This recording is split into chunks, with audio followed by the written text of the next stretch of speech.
Content viral ಕಂಟೆಂಟಾ sir? ನಾನು viral ಅಂತ ಅನ್ನಿಸ್ತಾ ಇದೆ. ಎಲ್ಲೋ ಒಂದ್ ಕಡೆ ವೈರಲ್ ಆಗ್ತಾ ಇರೋದೇ ತಪ್ಪು ಅಂತ ಅನ್ಸಿದೆಯಾ ಯಾವಾಗಾದ್ರೂ? ಧ್ವನಿ ಮಾಡ್ತದೆ ತಪ್ಪು ಅನ್ನಿಸ್ತಾ ಇದೆ. ನಿಮ್ಗೆ ಅನ್ಸುತ್ತೆ ಸರ್ ಅಲ್ಲಾಡಿಸ್ತಾ ಇದ್ದೀನಿ ಅಂತ? ನಾನು ಅಲ್ಲಾಡಿಸ್ತೀನಿ ಡಿಕೆನ, ನಾನು ಸಿದ್ದರಾಮಯ್ಯನ ಅಲ್ಲಾಡಿಸ್ತೀನಿ. 1450 ಕೆರೆಗಳಿದೆ ಇವತ್ತು 30 ವರ್ಷಕ್ಕೆ ಮುಂಚೆ. ಇವತ್ತು ಉಳಿದಿರೋದೇ 200 ಕೆರೆಗಳು. 1250 ಕೆರೆಗಳನ್ನ ನಾನೇನು ಮಾರ್ತಿದ್ದಿಲ್ಲ. ರಾಜಕೀಯಕ್ಕೆ ಬರ್ಬೇಕಾದ್ರೆ 3 ಬಿಡ್ಬೇಕಂತೆ, ನಾನೆಲ್ಲ ಬಿಟ್ಟಿದ್ದೀನಿ. ನಿಮ್ಮ ನಾಲಿಗೆನೇ ನಿಮಗೆ ಶತ್ರು ಆಯ್ತಾ? ಶತ್ರು ಹೆಂಗಾಗುತ್ತೆ ಮೇಡಮ್? ಈಗಲೂ ಕೂಡ ತೋಳ್ನಲ್ಲಿ ತಾಕತ್ತಿದೆಯಾ? ತೋಳಲ್ಲೂ ತಾಕತ್ತಿದೆ, ಮನಸ್ಸಲ್ಲೂ ಇನ್ನೂ ಗಟ್ಟಿಯಾಗಿದೆ. ಲಾಯರ್ನ ಹೆಂಗ್ ಸರ್ ಒಳಗೆ ಹಾಕಿದ್ರು ಅಂತ? ಲಾಯರ್ ಬಿಟ್ಟಾಗಿ ಜಡ್ಜ್ ಮೊನ್ನೆ 15 ಕೋಟಿ ರೂಪಾಯಿ 15-20 ಕೋಟಿ ರೂಪಾಯಿ ಸಿಕ್ಕಾಕಂತು 6 ಮೂಟೆ ದುಡ್ಡು.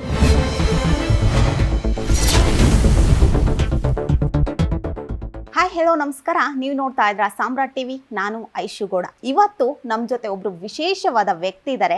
ಅವ್ರ ಬಗ್ಗೆ ಹೇಳಕ್ಕೆ ಪದಗಳೇ ಸಾಲದು, ಆದ್ರೂ ಒಂದೆರಡು ಲೈನ್ ಹೇಳ್ತೀನಿ. ಇವರು ಮಾತಲ್ಲೇ ಎಲ್ರೂ ವಾಶ್ ಮಾಡೋರು, ವಕೀಲ್ ಸಾಹೇಬ ಅಂತಾನೆ ಫೇಮಸ್ ಆಗಿರೋರು. ಬಿಗ್ ಬಾಸ್ ಮನೆಯಲ್ಲಿ ಕರ್ನಾಟಕ ಕ್ರಶ್ ಅಂತಾನೆ ಫೇಮಸ್ ಆಗಿರೋರು. ಎಸ್, ಇವತ್ತು ನಮ್ಮ ಜೊತೆ ಲಾಯರ್ ಜಗದೀಶ್ ಅವರಿದ್ದಾರೆ. ಅವ್ರನ್ನೇ ಮಾತಾಡ್ಸ್ತಾ ಹೋಗ್ತೀನಿ. ಸತತ 93 ದಿನಗಳಾದ್ಮೇಲೆ ಮತ್ತೆ ನಮ್ಮನ್ನ ಭೇಟಿ ಆಗ್ತಾ ಇರುವಂಥದ್ದು. ಸೊ ಎಲ್ಲಿ ಹೋಗಿದ್ರು ಇಷ್ಟು ದಿನ, ಏನು ಮಾಡ್ತಿದ್ರು ಅಂತ ಅವ್ರ ಹತ್ರನೇ ಕೇಳ್ಕೊಂಬರೋಣ. ಸರ್ ನಮಸ್ತೆ, ಕಾರ್ಯಕ್ರಮಕ್ಕೆ ಸ್ವಾಗತ. ಹೇಗಿದ್ದೀರಾ?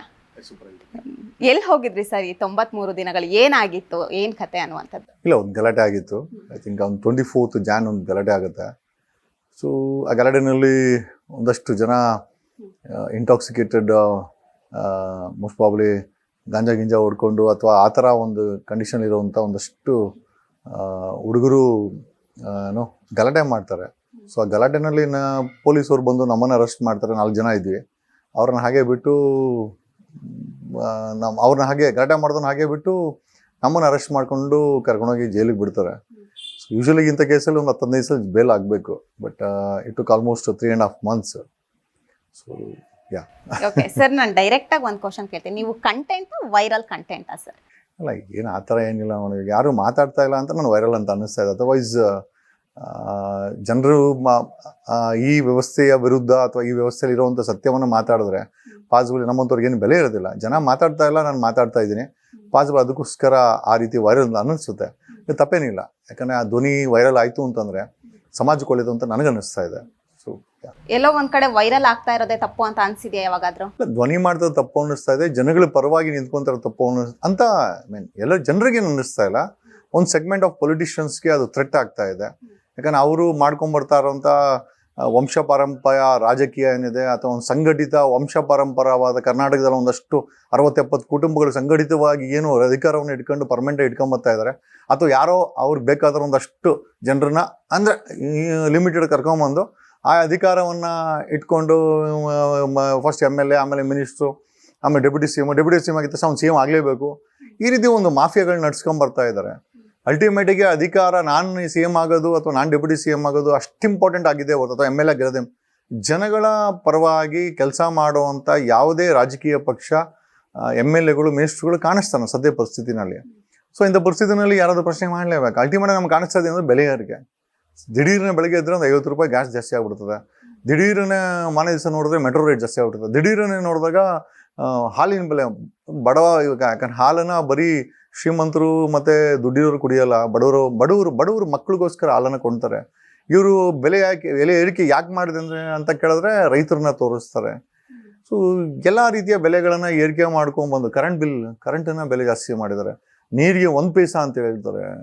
ಬ್ರಿಟಿಷರು ನಮಗೆ ಸ್ವತಂತ್ರ ಕೊಡಬೇಕಾದ್ರೆ, I don't know, somebody has put a word that a day is not far in India that scoundrels will make you pay tax for air, water and ಅಂತೇಳಿ. ಅಂದರೆ ಒಂದು ದಿವಸ ಬರುತ್ತೆ ಭಾರತದಲ್ಲಿ ಸ್ವತಂತ್ರ ಭಾರತ ಅಂತ ಇದ್ರಲ್ಲ, ಕೊಡ್ತಾ ಇದ್ದೀವಿ ನಿಮ್ಗೆ ಸ್ವತಂತ್ರ, ನಿಮ್ಮದೇ ಅವರು ಕುಡಿಯೋ ಗಾಳಿಗೆ ನೀರಿಗೆ ಅತಿ ಹೆಚ್ಚಿನ ಟ್ಯಾಕ್ಸ್ ಹಾಕ್ತಾರೆ ಗೊತ್ತಾಗುತ್ತೆ ಅಂತ. ಪಾಸಿಬಲಿ ಯಾರ ಭವಿಷ್ಯ ನೋಡ್ತಿದ್ರು ಗೊತ್ತಿಲ್ಲ. ಬ್ರಿಟಿಷರ್ಸಲ್ಲಿ 78 ವರ್ಷಗಳ ನಂತರ ಆ ಪ್ರಶ್ನೆಗೆ ಉತ್ತರವನ್ನು ಹುಡುಕೋದಂಥ ಸಮಯ ಬಂದಿದೆ.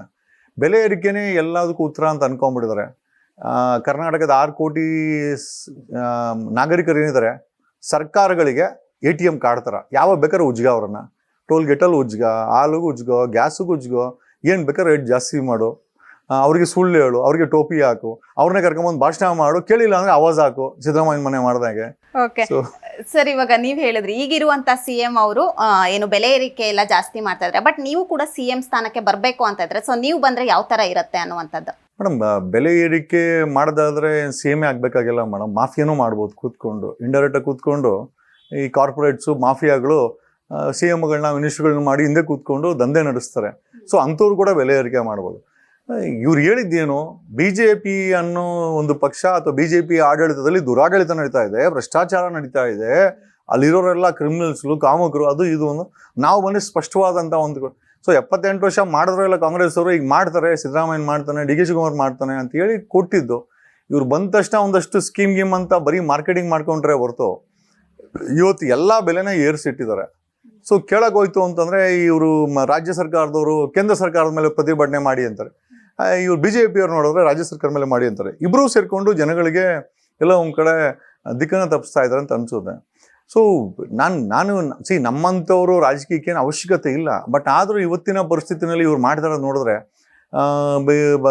ಕಾಂಗ್ರೆಸ್ ಇದ್ದಾಗ BJP ಇದ್ದಾಗ ಕಾಂಗ್ರೆಸ್ ಅವರು 40% ಅಂದರು, ಈಗ ಕಾಂಗ್ರೆಸ್ ಬಂದಿದೆ, BJP ಅವರು ಜನಜಾಗೃತಿ ಜನಾಕ್ರೋಶ ಯಾತ್ರೆ ಅಂತಾರೆ. ಇಬ್ರಿಗೂ ಮಾನ ಮರಿ ಇದೆಯಲ್ಲ, ಅದಂತೂ ನಮಗೆ ಗೊತ್ತಿಲ್ಲ. ಯಾಕೆ ಅಂತಂದ್ರೆ ಇಬ್ರು ಕೂಡ ಒಳ್ಳೇದು ಮಾಡ್ತಾ ಇಲ್ಲ. ಒಂದು ಕಡೆ ಕೇಂದ್ರ ಸರ್ಕಾರ ಬೆಲೆಯನ್ನು ಏರಿಕೆ ಮಾಡ್ತಾ ಇದೆ, ಪೆಟ್ರೋಲ್, ಡೀಸೆಲ್, ಗ್ಯಾಸ್, ಅವ್ರಿಗೆ ಏನೇನು ಸಿಗುತ್ತೆ ಅದನ್ನೆಲ್ಲ ಅದನ್ನು ಜಾಸ್ತಿ ಮಾಡ್ತಾರೆ. ಆದರೆ ಕಾಂಪಿಟೇಷನ್ ಸಿದ್ದರಾಮಯ್ಯ ಸರ್ಕಾರ ಅವರು ಕೂಡ ನಾವು ಏನು ಕಡಿಮೆ ಇಲ್ಲ, ನಾವು ಕೂಡ ನಿಮ್ಮನ್ನು ಕಿತ್ತಿಂತೀವಿ, ನಿಮ್ಮಪ್ಪ ಅವರು ಬಾಡಿನ ಕಿತ್ತಿಂದ್ರೆ ನಾವು ಇರೋ ಬರೋ ನರಗಳನ್ನೆಲ್ಲ ಕಿತ್ತಿಂದಾಕ್ಬಿಡ್ತೀವಿ ಅಂತೇಳಿ ಇವರು ಮಾಡ್ತಾ ಇದ್ದಾರೆ. ಅಲ್ಟಿಮೇಟಿಗೆ ಪೀಪಲ್ ಮೊದಲು ನಾವು ಸಣ್ಣವ್ರು ಇರ್ಬೇಕಾದ್ರೆ ನಮ್ಮ ತಂದೆ ಒಬ್ಬರು ದುಡಿಯೋರು, ನಾವು ಒಂದು 5-6 ಜನ ಮನೇಲಿ ಊಟ ಮಾಡಿರಿ. ಇವತ್ತಿನ ಪರಿಸ್ಥಿತಿನಲ್ಲಿ ಗಂಡ ಹೆಂಡತಿ ಇಬ್ರು ದುಡಿದ್ರು ಕೂಡ ಆ ಇರೋ ಮಗುಗೆ ನೋಡ್ಕೊಂಡು ಊಟ ಹಾಕಕ್ಕೆ ಆಗಲ್ಲ ಅಂತ ಪರಿಸ್ಥಿತಿ ತಂದಿಟ್ಟಿದ್ದಾರೆ. So who has to be blamed? ಆಗ್ತಾ ಇರೋಂಥ ಕ್ರೈಮ್ ಆಗಿರ್ಬೋದು. ಮನೆ ನೋಡಿ, ಅಲ್ಲಿ ಹುಬ್ಬಳ್ಳಿನಲ್ಲಿ ಒಂದು ಪುಟ್ಟ ಮಗು, 5 ವರ್ಷದ ಮಗು ಅತ್ಯಾಚಾರ ಆಯಿತು, ತಂದೆ ತಾಯಿ ಇಬ್ರು ಕೆಲ್ಸಕ್ಕೆ ಹೋಗಿದ್ರು. ಸೊ ತಂದೆ ತಾಯಿ ಕೆಲ್ಸಕ್ಕೆ ಯಾಕೆ ಹೋಗ್ತಾ ಇದ್ದಾರೆ ಅಂತಂದ್ರೆ ಕೇಂದ್ರ ರಾಜ್ಯ ಸರ್ಕಾರ ಇಬ್ರುಗಳು, ನಾನು ಆವಾಗಲೇ ATM ಕಾರ್ಡ್ ಅಂತ, ಸೊ ಜನರನ್ನ, ಸಾಮಾನ್ಯ ಜನರನ್ನ ಎಲ್ಲನೂ ATM ಕಾರ್ಡ್ ಥರ ಯೂಸ್ ಮಾಡ್ತಾ ಇದ್ದಾರೆ. ಸೊ ಅಲ್ಟಿಮೇಟ್ ಆಗಿ ಕ್ರೈಮ್ ಕೂಡ ಹೆಚ್ಚಾಗ್ತಾ ಇದೆ ಬೆಲೆ ಏರಿಕೆಯಿಂದ, ಅಥವಾ ಇವ್ರು ಮಾಡ್ತಾರೋ ಬೆಲೆ ಏರಿಕೆ ಆಗಿರ್ಬೋದು, ಎಲ್ಲದಿಂದ ಕ್ರೈಮ್ ಸಹ ಹೆಚ್ಚಾಗ್ತಾ ಇದೆ. ಸೊ ನೀವು ಹೇಳಿದ್ರಿ CM ಆಗಿ ಏನು ಮಾಡು, ನೀವು CM ಅಂತೇಳಿ, ಡೆಫಿನೆಟ್ಲಿ ನಾವಂತೂ ಜನಗಳನ್ನ ಕಿತ್ತು ತಿನ್ನುವಂಥ CM ಅಥವಾ ಸರ್ಕಾರ ಮಾಡಂಗಿದ್ರೆ ನಾವೇ ರಾಜೀನಾಮೆ ಕೊಟ್ಟು ಮನೆಗೆ ಹೋಗ್ತೀವಿ. ಬಟ್ ಅಲ್ಟಿಮೇಟ್ ಆಗಿ ಈಗ ಒಂದು ಬದಲಾವಣೆ ಬೇಕಾಗಿದೆ. 7.5 lakh crores ಸಾಲ ಇಟ್ಟಿದ್ದಾರೆ ಇವತ್ತಿನ ಸರ್ಕಾರ. ಇಲ್ಲಿವರೆಗೆ ನಡ್ಕೊಂಬಂದಂಥ ಸರ್ಕಾರಗಳು ಕರ್ನಾಟಕದ ಬೊಕ್ಕಸಕ್ಕೆ 7.5 ಲಕ್ಷ ಕೋಟಿ, if I am not approximately, ಸಾಲ ಇಟ್ಟಿದ್ದಾರೆ. ಈಗ ಇಂಥ ಪರಿಸ್ಥಿತಿನಲ್ಲಿ ಬರೀ ಬೆಲೆ ಏರಿಕೆ ಒಂದೇ ಆಗ್ಬಿಟ್ರೆ ಸಾಮಾನ್ಯ ಜನರ ಗತಿ ಏನಾಗ್ಬೇಕು ಅನ್ನೋದು ನಮ್ಮ ಪ್ರಶ್ನೆ. ಸೊ ಓಕೆ, ಕೆಲವೊಂದೊಂದು ಸಾಮಾಜಿಕ ಜಾಲತಾಣದಲ್ಲಿ ಹರಿದಾಡ್ತಾ ಇರುವಂಥದ್ದು, ಜಗದೀಶ್ ಅವ್ರನ್ನ CM ಮತ್ತೆ DCM ಅವರೇ ಜೈಲಿಗೆ ಕಳಿಸಿರುವಂಥದ್ದು. ಸೊ ಅದ್ರ ಬಗ್ಗೆ ಹೇಳೋದಾದ್ರೆ ಸರ್, ಹೌದು ಅವ್ರು ಯಾಕೆ ಕಳಿಸ್ತಾರೆ ಅನ್ನುವಂಥದ್ದು? ನಮೀಗ ನಾನೇನು ಇಲ್ಲಿ ಕಳ್ತನ ಮಾಡ್ತಾ ಇಲ್ಲ, ಅಥವಾ ಏನು ಕಾಂಟ್ರಾಕ್ಟರ್ಸ್ ಹತ್ರ ಏನು ನಾನೇನು ಕಮಿಷನ್ ಇಸ್ಕೊಂಡು ಜೀವನ ಮಾಡ್ತಾ ಇಲ್ಲ, ಅಲ್ಲ, ಕಾರಣ ಕಳಿಸ್ಬೇಕು ಅಂತ ಅನ್ನೋದಾದ್ರೆ ಸೊ ಏನು ಕಾರಣನೂ ಇಲ್ಲ. ಅಥವಾ ನಾನು ಯಾವುದು ಬೆಂಗಳೂರಲ್ಲಿದ್ದಂಥ ಅಪ್ರಾಕ್ಸಿಮೇಟ್ಲಿ ಒಂದು 1450 ಕೆರೆಗಳಿದೆ. ಇವತ್ತು 30 ವರ್ಷಕ್ಕೆ ಮುಂಚೆ ಇವತ್ತು ಉಳಿದಿರೋದೇ 200 ಕೆರೆಗಳು, 1250 ಕೆರೆಗಳನ್ನ ನಾನೇನು ಮಾರು ತಿಂದವರು ಇವರು. ಕಸದ ಮಾಫಿಯಾನ ಯಾರೋ RR ನಗರದ ಮುನಿರತ್ನ ಮಾಡ್ತಾ ಇದ್ದ ಅಂತೇಳಿ, ನಾವು ಮಾಡಿಸಲ್ಲ ಅಂತೇಳಿ ಇವತ್ತು ಕೂಡ ಕಸದ ಸಮಸ್ಯೆ, ಕಸದ ಮಾಫಿಯಾ ಹಾಗೇ ಇದೆ. ಬೆಂಗಳೂರಿನಲ್ಲಿ ಇಷ್ಟು ದೊಡ್ಡ ಬೆಂಗಳೂರಲ್ಲಿ ಇಷ್ಟು ಡೆವಲಪ್ಮೆಂಟ್ ಅಂತೇಳಿ ಐ ಥಿಂಕ್ ಸ್ಯಾಚುರೇಟೆಡ್ ಪಾಪ್ಯುಲೇಷನ್ ಆಗಿಬಿಟ್ಟಿದೆ. ಕುಡಿಯೋಕ್ಕೆ ನೀರಿಲ್ಲ. ಫಸ್ಟ್ ಸ್ಟೇಜ್ ಆಯಿತು, ಸೆಕೆಂಡ್ ಸ್ಟೇಜ್ ಆಯಿತು ಕಾವೇರಿ, ಈಗ 5th ಸ್ಟೇಜ್ ಆಯಿತು. ಮೈಸೂರಿಂದ ಕುಡಿಯೋಕ್ಕೆ ನೀರಂತ ತಗೊಂಬಂದು ಇಲ್ಲಿರುವ ಜನರಿಗೆ ನೀರು ಕೊಡ್ಲಿಕ್ಕಾಗಲ್ಲ. ಆದರೆ ಬೆಂಗಳೂರಲ್ಲಿ ನೀವು ಎಲ್ಲೇ ನೋಡಿ ಮಲ್ಟಿ ಸ್ಟೋರಿ ಬಿಲ್ಡಿಂಗ್ಗಳ ಕೆಲಸ ಎಲ್ಲೂ ನಿಂತಿಲ್ಲ. ಇವನ್ ಆ ಬಿಲ್ಡಿಂಗ್ ಕೆಲಸಕ್ಕೆ 1000 ಲೀಟ್ರು ನೀರು ಬೇಕಾಗತ್ತೆ, ಕನ್ಸ್ಟ್ರಕ್ಷನ್ ಮಾತ್ರ ನಿಂತಿಲ್ಲ. ಅವ್ರಿಗೆ ನೀರು ಹೆಂಗೆ ಸಿಗ್ತಾ ಇದೆ ಅಂದರೆ ಜನರಿಗೆ ಕುಡಿಯೋಕ್ಕೆ ನೀರಿಗೆ ಕೊಟ್ಟಿಲ್ಲ ಅಂದ್ರೂ ಪರವಾಗಿಲ್ಲ, ಸರ್ಕಾರ ಮತ್ತು BWSSB ಬಿಲ್ಡರ್ಗಳಿಗೆ, ಕನ್ಸ್ಟ್ರಕ್ಷನ್ಗಳಿಗೆ, ಮಾಫಿಯಾಗಳಿಗೆ ಮಾರ್ಕೊಳ್ತಾ ಇದ್ದಾರೆ. ಸೊ ಅಲ್ಲಿ ಮೈಸೂರಿನ ಜನರಿಗೂ ಮಂಡ್ಯ ಜನರಿಗೂ ಮೋಸ ಮಾಡಿ ಕುಡಿಯೋ ನೀರು ಅಂತ ತಗೊಂಬಂದು ಇಲ್ಲಿರುವ ಬಿಲ್ಡರ್ಗಳನ್ನ ಉದ್ಧಾರ ಮಾಡ್ತಾರಂಥ ಸರ್ಕಾರ ಮತ್ತು BWSSB ಯಾರು ಕೇಳ್ತಾರೆ ಇದನ್ನು? ಬೆಂಗಳೂರಿನಲ್ಲಿ 7000 ಟನ್ ಕಸ ಲಿಬರೇಟ್ ಆಗುತ್ತೆ. ದೊಡ್ಡಬಳ್ಳಾಪುರ, ಆನೇಕಲ್ಲು, ನೆಲಮಂಗಲ ಅಲ್ಲಿ ತೊಗೊಂಡು ಬಿಸಾಕ್ತಾರೆ. ಒಂದು ಸಣ್ಣ ಸ್ವೀಡನ್ ದೇಶ ಕಸವನ್ನು ರೀಸೈಕಲ್ ಮಾಡಿ ಕರೆಂಟ್ ಉತ್ಪತ್ತಿ ಮಾಡುತ್ತೆ, ಬಸ್ಸುಗಳನ್ನ ಓಡಿಸುತ್ತೆ. They have set an example. 20-20 ವರ್ಷಗಳ ಮುಂಚೆ ಎಕ್ಸಾಂಪಲ್ ಸೆಟ್ ಮಾಡಿದ್ರು. ಇಲ್ಲಿ ಬರೀ ಬೊಗಳೆ ರಾಜಕಾರಣಿಗಳು ಅವ್ರ ಮೇಲೆ ಇವ್ರ ಮೇಲೆ ಹೇಳ್ಕೊಂಡು ಬಂದು ಏನೂ ಮಾಡಿದ್ರೆ ಬರೀ ನಾವು ಕಟ್ಟುವಂಥ ತೆರಿಗೆನ ತಿನ್ನೋಕ್ಕೆ ಹೈಯೆಸ್ಟ್ ಲೆವೆಲ್ ಆಫ್ BBMPಗೆ ಟ್ಯಾಕ್ಸ್ ಕಲೆಕ್ಟ್ ಆಗಿದೆ, 4,500 ಕೋಟಿ ಕಲೆಕ್ಟ್ ಆಗಿದೆ. ಏನು ಮಾಡ್ತಾರೆ ಅವರು? ಆಮೇಲೆ DK ಶಿವಕುಮಾರ ಬೆಂಗಳೂರು ಇನ್ಚಾರ್ಜ್ 2.5 ವರ್ಷದಿಂದ. ನಾವು ಬಂದರೆ ಎಲ್ಲ ಇದು ಮಾಡ್ಬಿಡಿದೆ ಅವ್ರು ಚಿನ್ನದ ರಸ್ತೆ ಅಂತಂದ್ರು, ಇವರು ಚಿನ್ನನೇ ಕಿವಿಗೆ ಕಣ್ಣಿಗೆ ಇಟ್ಬಿಟ್ರು ಇವರು ಕಾಂಗ್ರೆಸ್ ಅವರು. ಏನು ಮಾಡಿದ್ದಾರೆ? ಯಾಕೆ ಗುಂಡಿ ಇದೆ ಅಂತ ಕೇಳಿದ್ರೆ, ಒಂದು ಮಗು ಕೇಳಿದ್ರೆ ಯಾವುದೋ ಟ್ರಾಫಿಕ್ ಮ್ಯಾನೇಜ್ಮೆಂಟ್ದು ಯಾವುದೋ ಪ್ರೋಗ್ರಾಮಲ್ಲಿ DK ಶಿವಕುಮಾರ್ ಹೇಳ್ತಾನೆ ಎರಡು ತಿಂಗಳ ಹಿಂಚೆ, ದೇವರೇ ಕಾಪಾಡಬೇಕು ಅವನು. ದೇವರೇ ಕಾಪಾಡಂಗೆ ನೀನೇನ್ಕಾಗಿದೆ ಡೆಪ್ಯೂಟಿ CM ರಾಜೀನಾಮೆ ಕೊಟ್ಟು ತೊಲಗು ಬೇಡ ಅಂತ. ನೀನು ನಾವೇನು ಪೂಜೆ ಮಾಡ್ಕೊಂಡು ಕಾಯ್ತಾ ಇಲ್ವಲ್ಲ, ನಾವೇನು ನಿರ್ಮಲಾನಂದ ಸ್ವಾಮೀಜಿ ಅಂತೂ ಅಲ್ಲ ನೀನು CM ಆಗಬೇಕು ಅಂತ ಕನ್ಸು ಕಾಣಲಿಕ್ಕೆ. ನಾವು ಕನ್ಸು ಕಾಣ್ತದ್ದು 6 ಕೋಟಿ ಕನ್ನಡಿಗರ ನೆಮ್ಮದಿ, 6 ಕೋಟಿ ಕನ್ನಡಿಗರಲ್ಲಿ ರೈತರಿದ್ದಾರೆ, ಅವರು ನೇಣಾಕೊಂಡು ಸಾಯಬಾರ್ದು. ಇವತ್ತಿನ ಯುವ ಜನತೆಗೆ, ಬಡವರ ಮಕ್ಕಳಿಗೆ ಸರ್ಕಾರಿ ಶಾಲೆಗಳಲ್ಲಿ ಮಳೆ ಬಂದರೆ ಸೋರ್ದಿರ ಅವ್ರಿಗೆ ಪಠ್ಯಕ್ರಮ ಅಥವಾ ಯೂನಿವರ್ಸಿಟಿಗಳನ್ನು ಕಟ್ಟಬೇಕಾದಂಥ ಜವಾಬ್ದಾರಿ ಇದೆ. ಕಟ್ಟಲ್ಲ ಇವ್ರು ಕಟ್ತಾ ಇರೋದೇನೋ, ಬೆಳೆಸ್ತಾ ಇರೋದೇನೋ ಎಣ್ಣೆ ಅಂಗಡಿಗಳು, ವೈನ್ ಅಂಗಡಿಗಳು, ಆಯಿತಾ, ಆನ್ಲೈನ್ ಗ್ಯಾಂಬ್ಲಿಂಗ್ಗಳು, ಆಮೇಲೆ ಡ್ರಗ್ ಮಾಫಿಯಾಗಳು, ಅದನ್ನು ಸೇಲ್ ಮಾಡೋಕ್ಕೆ ಇರುವಂಥ ವ್ಯವಸ್ಥೆಗಳು, ಭ್ರಷ್ಟಾಚಾರಗಳು, ಇವನೇ ಮಾಡ್ತಾ ಇದ್ದಾರೆ. ಕೇಳೋಂಥವ್ರು ಯಾರಿದ್ದಾರೆ? ನಾನು ಆಳ ಹೋಗ್ಲಿ ಸುಮ್ಮನೆ ಆಗ್ಬಿಡಿ, ಒಂದು 3 ತಿಂಗಳು ಜೈಲಲ್ಲಿದೆ, ಆಳ ಹೋಗ್ಲಿ ಬಿಡಿ ಅಂತಂದರೆ 3 ತಿಂಗಳಲ್ಲಿ ನಾವು ನಮ್ಮ ಆಬ್ಸೆನ್ಸಲ್ಲಿ ಕನಿಷ್ಠ ಯಾರಾದರೂ ಧ್ವನಿ ಮಾಡಿದ್ರು ನಾನಂತೂ ಕೇಳಿಲ್ಲ. ಸಣ್ಣ ಪುಟ್ಟ ಏನೋ ವಿಚಾರ ಕೇಳಿದ್ರೆ ಹೊರತು ಇಡೀ ಒಂದು ಐ ಥಿಂಕ್ ಫಿಲ್ಮ್ ಇಂಡಸ್ಟ್ರಿಗೆ ಆ ಮೇಕೆದಾಟಕ್ಕೆ ಬರಲಿಲ್ಲ ಅಂತ ಒಬ್ಬ ಡೆಪ್ಯೂಟಿ CM ಒಂದು ಮಾಫಿಯಾ ಥರ ನಟ್ಟು ಬಲ್ಟು ಟೈಟ್ ಮಾಡ್ತೀನಿ ಅಂತಂದರೆ, ಈಸ್ ಟಾಕಿಂಗ್ ಅಬೌಟ್ ಏನೋ ಒಂಥರ ಮಾಫಿಯಾ ಥರ, ಡಾನ್ ಥರ ಸ್ಟೇಟ್ಮೆಂಟ್ ಕೊಡ್ತಾನೆ ಒಬ್ಬ ಡೆಪ್ಯೂಟಿ CM. ಯಾರು ಕೂಡ ಅದಕ್ಕೆ ಉತ್ತರ ಕೊಡಲಿಲ್ಲ. ನಮ್ಮ ಪ್ರಶ್ನೆ ಏನಪ್ಪ ಅಂತಂದರೆ, ಇದೇ ಫಿಲಮ್ ಅವ್ರನ್ನ ಪಕ್ಕದಲ್ಲಿ ಇಟ್ಕೊಂಡು 5 ವರ್ಷಕ್ಕೆ ಒಂದ್ಸತಿ ಇದೇ DK ಶಿವಕುಮಾರ್ ಸಹ ಪ್ರಚಾರ ಮಾಡಿದ್ದಾರೆ. ಅವ್ರಿಲ್ಲ ಅಂದರೆ ಓಟ್ ಹಾಕಲ್ಲ ಅವ್ರಿಗೆ, ಜನರಿಗೆ ಅಮ್ಮ ಅಪ್ಪ ಅಂದ್ಕೊಂಡು. ಆವತ್ತು ನಟ್ಟು ಬಲ್ಟು ಅಂದಿದ್ದರೆ ಜನ ಕರೆಕ್ಟಾಗಿ ಉತ್ತರ ಕೊಟ್ಟಿರೋರು. ಇವರು ಅಧಿಕಾರಕ್ಕೆ ಬಂದಮೇಲೆ ಈ ದುರಾಂಕಾರಗಳನ್ನು, ದುರ್ಬುದ್ಧಿಗಳನ್ನು, ಈ ದುರಾಂಕಾರದ ಮಾತುಗಳನ್ನು ಮಾತಾಡಿ ನನಗೆ ಗೊತ್ತಿಲ್ಲ ಏನು ಪ್ರೂವ್ ಮಾಡೋಕ್ಕೆ ಬಂದಿದೆ. ಇವರು ಪ್ರಾಮಿಸ್ ಮಾಡಿದ್ದೀನಿ ಏನೂ ಕೂಡ, ಇವರು ಮ್ಯಾನಿಫೆಸ್ಟೋದಲ್ಲಿ ಪ್ರಾಮಿಸ್ ಮಾಡೋದು ಏನೂ ಕೂಡ ಮಾಡಲ್ಲ, ಮಾಡೋಕ್ಕೆ ಯೋಗ್ಯತೆಯೂ ಇಲ್ಲ, ಆ ಮನಸ್ಥಿತಿನೂ ಇಲ್ಲ. ಬಟ್ ಆದರೆ ಇವತ್ತಿನ ಪರಿಸ್ಥಿತಿನ ಇನ್ನೂ ಹೆಚ್ಚು ಐ ಥಿಂಕ್ ಅಪಾಯದ ಮಟ್ಟಕ್ಕೆ ಕಾಂಗ್ರೆಸ್ ತೊಗೊಂಡೋಗ್ತಾ ಇದ್ದಾರೆ ಅಂತ ಬೇಜಾರಾಗ್ತಾ ಇದೆ. ಲಾಯರ್ ಜಗದೀಶ್ ಅವರ ಮೇಲೆ ಹಿಟ್ ಅಂಡ್ ರನ್ ಮಾಡ್ತಾರೆ ಅನ್ನುವಂತಹ ಆರೋಪ ಇದೆ. ಅಟ್ಲೀಸ್ಟ್ ಹಿಟ್ಟಾರೋ ಮಾಡ್ತೀನಲ್ಲ, ರನ್ ಬಿಟ್ಟಾಕಿ ಹಿಟ್ಟಾರೋ ಮಾಡ್ತೀನಲ್ಲ, ಅಟ್ಲೀಸ್ಟ್ 3 ತಿಂಗಳಿರಲ್ಲ. ಯಾರು ಹಿಟ್ ಮಾಡಿದ್ರು? ಪ್ರಶ್ನೆ ಮಾಡೋರೋ ಇಲ್ವಲ್ಲ. ಹಿಟ್ ಅಂಡ್ ರನ್ ಅಥವಾ ಹಿಟ್ ಅಂಡ್ ರನ್ ಅಂತ ಕುಮಾರಸ್ವಾಮಿ ಹೇಳಿ ಅಭ್ಯಾಸ ಗೊತ್ತಿಲ್ಲ. ಇವ್ನು DK ಶಿವಕುಮಾರ್ ಅವಾಗ ಅಂತ ಹೇಳ್ತಾನೆ, ಕುಮಾರಸ್ವಾಮಿ ಬದಲು ಅಂತಂದ ಹಾಕೋರು. ನನಗೆ ಯಾವ್ದು ರಾಧಿಕಾ ಇಲ್ಲ ಸದ್ಯಕ್ಕೆ. ಬಟ್ ನೀವು ಹಿಟ್ ಮಾಡಿದ್ರಿ ಅಂತ ಅಂದ್ರೆ, ಬಟ್ ಅವ್ರಿಗೆ ಮುಟ್ಟಿದೆಯಾ ಸರ್? ಅದೆಲ್ಲ ಮುಟ್ಟಿಲ್ಲ ಅಂತಂದ್ರೆ ಜೈಲಿಗೆ ಹಾಕ್ತಾರ ಮೇಡಮ್ ಅವರು. ಮುಟ್ಟಿಲ್ಲ ಅಂತಂದ್ರೆ PSI ಹಗರಣದಲ್ಲಿ 2023ನಲ್ಲಿ BJP ಇರ್ಬೇಕಾದ್ರೆ 500 ಕೋಟಿ ಹಗರಣ ಆಗುತ್ತೆ. ಯಾರು ಕೂಡ ಪ್ರಶ್ನೆ ಮಾಡಲ್ಲ. 65,000 ಆ ಎಕ್ಸಾಮ್ ಬರ್ದಂಥವ್ರು ಬರ್ತಾರೆ, ನಮ್ಮನ್ನ ಮುಂದೆ ಬಿಟ್ಟು ಹೊಟ್ಟೋಗ್ಬಿಡ್ತಾರೆ. PSI ಹಗರಣದಲ್ಲಿ ADGP ಅಮೃತ್ಪಾಲ್ 48 ಜನನ ನಾವೊಂದಷ್ಟು ಜನ, ಒಂದು ಸಣ್ಣ ಒಂದು 7-8 ಜನ ವಕೀಲರು CID ಮುಂದೆ ನಿಂತ್ಕೊಂಡು ಪ್ರೊಟೆಸ್ಟ್ ಮಾಡಿ ಇವತ್ತು ಚಾರ್ಜ್ ಶೀಟ್ ಆಯಿತು. 48 ಜನ ADGP ಅಮೃತ್ಪಾಲ್ 1.5 ವರ್ಷ ಜೈಲಲ್ಲಿದ್ದರು. ನಮ್ಮ ಪ್ರತಿಭಟನೆ. ಒಬ್ಬ ಕಾಮುಕನಂತನೇ ಅವತ್ತು ಪ್ರತಿಬಿಂಬಿಸಿದ ರಮೇಶ್ ಜಾರಕಿಹೊಳಿ ಕೇಸಲ್ಲಿ ಏನಾಯಿತು? ಯಾವ ಸರ್ಕಾರದವರು ಬರಲಿ, ಯಾವ DK ಶಿವಕುಮಾರ್ ಬೇಡ. DK ಶಿವಕುಮಾರ್ ರಮೇಶ್ ಜಾರಕಿಹೊಳಿ ಕೇಸಲ್ಲಿ ಬಿಟ್ಟಾಕಿ ಸ್ವಂತ ಕೊಲಿಗನ್ನ ಇವನು ಯಾರು ನಮ್ಮ CT ರವಿ ಏನು ಪದ ಬಳಕೆ ಅಂತ ಮಾಡಿದ್ನಲ್ಲ, ಸ್ವಂತ ಕ್ಯಾಬಿನೆಟ್ ಕೊಲಿಗೂ ಲಕ್ಷ್ಮೀ ಹೆಬ್ಬಾಳ್ಕರು ಅವ್ರನ್ನ ಅಂದಾಗ ಇದೇ ನಟ್ಟು ಬೋಲ್ಡು ಟೈಟ್ ಮಾಡ್ತೀನಿ ನಾವು DK ಶಿವಕುಮಾರ್. ಕನಿಷ್ಠ ಹೋಗ್ಲಿ ನನ್ನ ಕ್ಯಾಬಿನೆಟ್ ಕೊಲಿಗೂ ಲಕ್ಷ್ಮೀ ಹೆಬ್ಬಾಳ್ಕರ್ ನಮ್ಮ ಕ್ಯಾಬಿನೆಟ್ಟಿನ ಒಬ್ಬ ಮಹಿಳಾ ಮಂತ್ರಿ ಅಂತೇಳಿ ಅಟ್ಲೀಸ್ಟ್ ಒಂದು ರಿಪ್ಲೈನಾರ ಕೊಡಬೇಕಾಗಿತ್ತು, ಕೊಟ್ಟಿಲ್ಲ. ಸೊ ಇವರೆಲ್ಲ ಯಾರು ಹಿಟ್ ಅಂಡ್ ರನ್ನು ಅಂತ ನನಗೆ ಗೊತ್ತಿಲ್ಲ. ನಾವಂತೂ ಹಿಟ್ ಅಂಡ್ ರನ್ ಅಂತ ನನಗಂತೂ ಅನ್ನಿಸ್ತಾ ಇಲ್ಲ. ಜನ ಹೇಳಿದ್ರೆ ಓಕೆ ಒಪ್ಕೊಳ್ಳೋಣ, ಅಟ್ಲೀಸ್ಟ್ ಹಿಟ್ಟಾರು ಮಾಡ್ತೀವಿ. ರನ್ ಇರ್ತೀವೋ ಇಲ್ಲೋ ಗೊತ್ತಿಲ್ಲ. ಈಗ ಅವರೇ ತಗೊಂಡು ಜೈಲಿಗೆ ಹಾಕಿದ್ರು, ನಾನಂತೂ ಓಡೋಗಿಲ್ಲ, ಅಲ್ಲಿ ಬಿಡಿಸ್ಕೊಂಡು ಆ ಕಡೆಯಿಂದ ಬಂದ್ವಿ. ಬಟ್ ಅಟ್ಲೀಸ್ಟ್ ಒಂದು we are exposing it. Ultimately logical ಕನ್ಕ್ಲೂಷನ್ಗೆ ಹೋಗುತ್ತೋ ಇಲ್ಲ ಗೊತ್ತಿಲ್ಲ. ಆಗಿರೋ ತಪ್ಪನ್ನು ಜನಗಳ ಕಿವಿಗಂತೂ ಹಾಕ್ತೀವಿ. ಯಾಕೆ ಅಂತಂದರೆ 5 ವರ್ಷಕ್ಕೆ ಒಂದ್ಸತಿ ಅವ್ರಿಗೊಂದು ಪವರ್ ಕೊಟ್ಟಿದೆ, ಅದನ್ನು ಬದಲಾವಣೆ ಮಾಡಲಿ ಅಂತ. ಪಾಪ ಜನರು ಕೂಡ ಬುದ್ಧಿವಂತಿದ್ದಾರೆ, ಬದಲಾವಣೆ ಮಾಡೋಕ್ಕೆ ಪ್ರಯತ್ನ ಬೀಳ್ತಾರೆ. ಯಾರೂ ನಿಂತ್ಕೊಂಡೇ ಇಲ್ಲ ಅಂತಂದರೆ ಅವ್ರು ಏನು ಬದಲಾವಣೆ ಮಾಡ್ತಾರೆ? ಕಾಂಗ್ರೆಸ್ಸು, BJP, JDS 3 ಪಕ್ಷ ಬಿಟ್ಟರೆ ಜನಗಳಿಗೆ ಆಪ್ಷನ್ನೇ ಇಲ್ಲ. ನಮ್ಮಂಥವ್ರು ಬಾಯಲ್ಲಿ ಮಾತಾಡ್ತೀವಿ, ಜನಗಳ ಮುಂದೆ ಹೋಗಿ ನಿಂತ್ಕೊಳ್ಳಲ್ಲ ನಾವು. ಅಥವಾ ಒಂದು ಸಂಘಟನೆಯಾಗಿ ಯಾವುದೋ ಒಂದು ಸಣ್ಣ ಪುಟ್ಟ ಪಕ್ಷನಾದ ತೊಗೊಂಡೋಗಿ ಮುಂದೆ ಇಟ್ಟರೆ ಜನಗಳು ವೋಟ್ ಮಾಡ್ತಾರೆ. ಈಗ ಜನಗಳು ಬದಲಾವಣೆ ಬಯಸ್ತಾರೆ ಅಂತ ಹೇಳಲಿಕ್ಕೆ 2 ಸೂಕ್ತ ಉದಾಹರಣೆಗಳಿದೆ. ಒಂದು, ಕುಮಾರಸ್ವಾಮಿ ಮಗ ನಿಖಿಲ್ ಕುಮಾರಸ್ವಾಮಿ ಮನೆ ಚುನಾವಣೆ ನಿಂತ್ಕೊಂಡಾಗ ಮಾಜಿ ಫಾರ್ಮರ್ ಪ್ರೈಮ್ ಮಿನಿಸ್ಟ್ರು ಮೊಮ್ಮಗ 2 ಸಾರಿ CM ಮಗ ನಿಜವಾಗ್ಲೂ ಜನ ಅವನನ್ನು ತಿರಸ್ಕಾರ ಮಾಡಬೇಕು ಅಂತಲೇ ಸೋಲಿಸಿದ್ದು. ಬೊಮ್ಮಾಯಿ ಮಗನೂ ಅಷ್ಟೇ. ಜನ ಡಿಸೈಡ್ ಮಾಡಿದ್ರೆ ಯಾರನ್ನು ಬೇಕಾದ್ರೆ ಮನೆ ಕಳಿಸ್ತಾರೆ ಮೇಡಮ್, ಅಷ್ಟು ಪವರ್ಫುಲ್ಲು.